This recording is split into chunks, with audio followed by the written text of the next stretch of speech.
Первые скалолазы отправились покорять вершины Кязи еще с рассветом. Путь не близкий, ведь мало просто подняться, важно экономить силы, чтобы восхождение прошло хорошо и без происшествий. Команде Питер-3 из Санкт-Петербурга еще предстоит покорить гору Кязи. Их черед испытать себя запланирован на среду. Выдвинутся альпинисты еще затемно, а пока они изучают ландшафт и консультируют товарищей, которые также представляют северную столицу.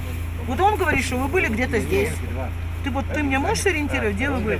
Алексей Соловей занимается любимым делом не один год. Его без преувеличения можно назвать ветераном альпинизма. Покорение горных вершин – это не для всех, ведь нужно готовиться очень долго и упорно, признается Алексей.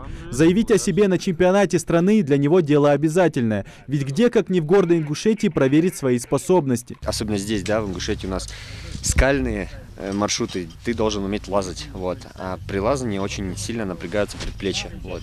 Должны быть сильными. Для этого мы в городах ходим на скалодромы, специально оборудованные там, да, стенки с зацепками, и там тренируемся, лазаем, чтобы потом более чувствовать себя уверенно на любом рельефе. В этом виде спорта без снаряжения никуда. Вот уж чем, даже малейшей деталью пренебрегать нельзя, ведь от этого зависит жизнь и здоровье спортсменов. Вообще альпинизм сосредотачивает свое внимание на безопасности. Вот, и, соответственно, все снаряжение с этим связано. То есть все, что здесь находится, это сделано для страховки, начиная с каски, которая защищает там, от небольших ударов. Если камни летят, то все равно от этого никуда не деться. Иногда камни летают. Индивидуальная страховочная система или беседка, вот, надевается на пояс, вот.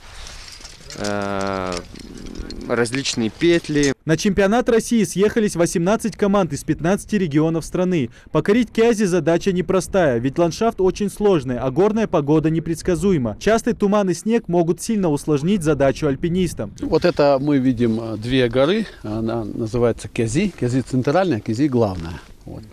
И вот эта южная стена этих гор, она наиболее сложная, практически отвесная стена высокой категории сложности.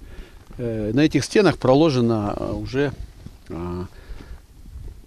17 маршрутов альпинистских. Команды, которые участвуют в соревнованиях, их всего 18, выбирают самостоятельно тот маршрут, который им нравится.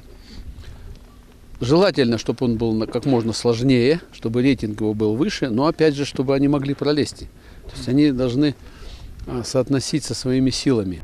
За альпинистами следят из лагеря. Бригада судей наблюдают за командами через бинокли и корректируют маршруты по рации. Команды совершают по 2 восхождения. И каждое из этих восхождений оценивается судейской коллегией. Есть специальная формула, в которой 2 основных показателя. Это рейтинг маршрута. Чем сложнее маршрут, тем выше рейтинг. Это экспертная оценка, мы определяем ее довольно точно из своего опыта. И вторая оценка – это время прохождения. Маршруты обозначены, а первые покорители вершин Кязи скоро спустятся в лагерь. Следующие команды готовятся отправиться рано утром, а сам чемпионат продлится до 16 февраля. Здесь надеются, погода будет благоволить экстремалам, чтобы праздник спорта запомнился только с лучшей стороны. Идрис Ижиев, Магомед Белакиев, Новости 24.